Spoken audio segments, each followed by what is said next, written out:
Olá, bom dia, tudo bem com vocês?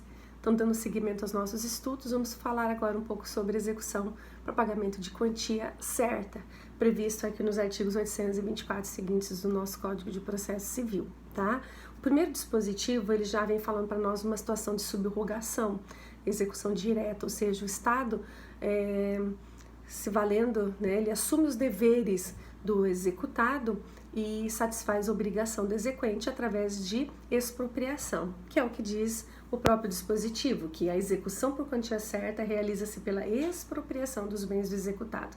E quem faz isso é o próprio Estado, através de penhora, de resto, enfim, daquilo que seja necessário. E ao final diz que a expropriação consiste em quê? Artigo 825.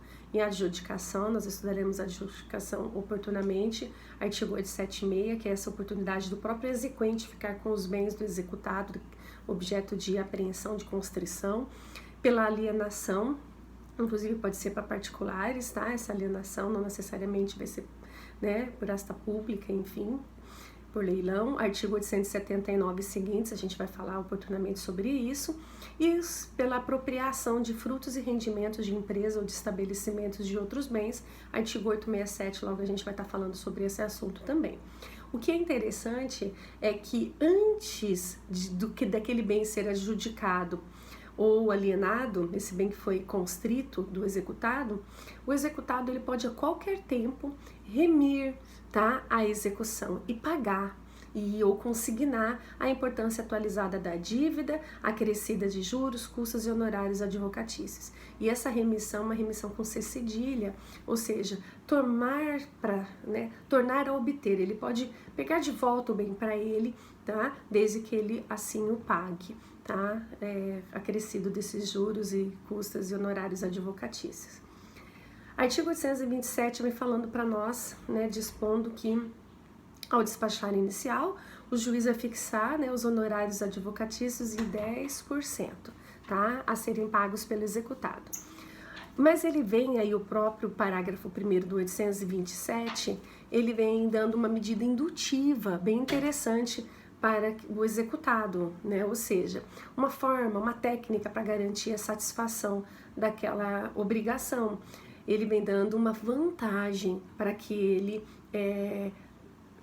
se assim entender, satisfaça a obrigação, porque ele diz assim, parágrafo 1º, que no caso de integral pagamento, no prazo de 3 dias, o valor dos honorários, que foram arbitrados de 10%, vai ser reduzido pela metade, ou seja, uma vantagem para que impulsione o executado à satisfação.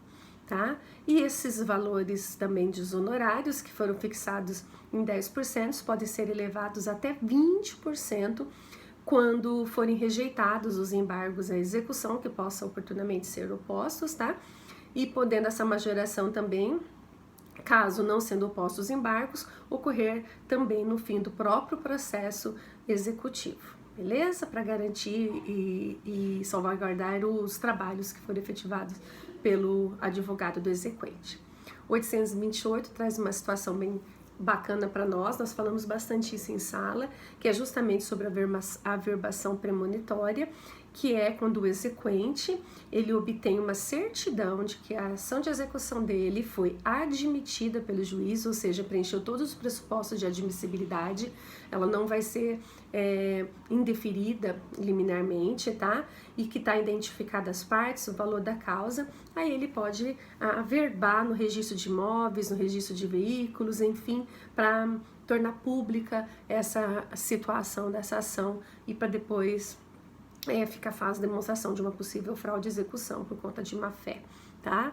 E aí vem dispondo aí as formalidades, né, os próprios parágrafos do 828 vem falando para nós algumas informações importantes, que formalizada a penhora sobre bens suficientes para cobrir o valor da dívida, o exequente deverá providenciar no prazo de 10 dias o cancelamento dessas averbações.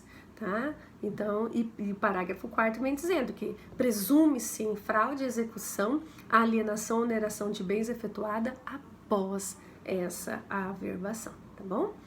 829 é o prazo, né, gente? Qual que é o prazo para você pagar, tá? Então, 829 diz que o executado será citado para no prazo de 3 dias. O Código de 73 previa um prazo de 24 horas, tá? Então agora nós temos um prazo de 3 dias, tá? E esse prazo é contado da própria citação e não da juntada aos autos do mandado cumprido, porque é uma ordem que é efetivada para a parte, não para o advogado da parte, para o seu representante judicial.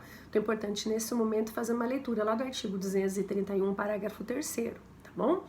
Então contado da própria citação, porque é um ato a ser praticado pela própria parte.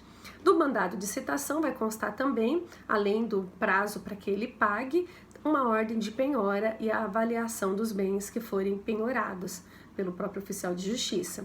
E a penhora vai recair sobre os bens que foram indicados. Lembra que uma das prerrogativas do exequente é indicar, se possível, bens a serem penhorados. Então, a penhora recairá sobre os bens que o próprio exequente possa ter indicado, salvo se outros forem indicados pelo executado e aceitos pelo juiz mediante demonstração de que a constrição proposta lhe será menos onerosa. Aí lembra do princípio da menor onerosidade ao executado, constante lá do artigo 805, beleza?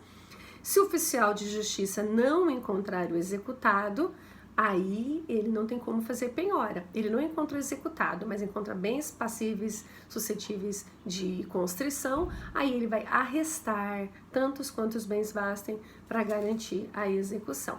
Esse arresto oportunamente, né, vem dizendo aqui, vai ser independentemente de termo, vai ser convertido em penhora, beleza? Parágrafo 1º do próprio artigo 830 vem dizendo que nos 10 dias seguintes à efetivação desse arresto, o oficial de justiça vai procurar o executado por 2 vezes em dias distintos e, havendo suspeita de ocultação, vai realizar a citação por hora certa. Se ele não conseguir fazer essa citação por hora certa, ele vai fazer, nos termos do parágrafo 2º, citação edilícia, citação por edital e, enfim, depois esse bem pode ser convertido em penhora. Beleza? Vai ser nomeado de qualquer forma, ele vai ter, assim, em sendo feita a citação edilícia, ele vai ser nomeado um curador especial, alguém para fazer a defesa do executado. Então, nesse primeiro momento, bons estudos para vocês, tá? Sucesso aí!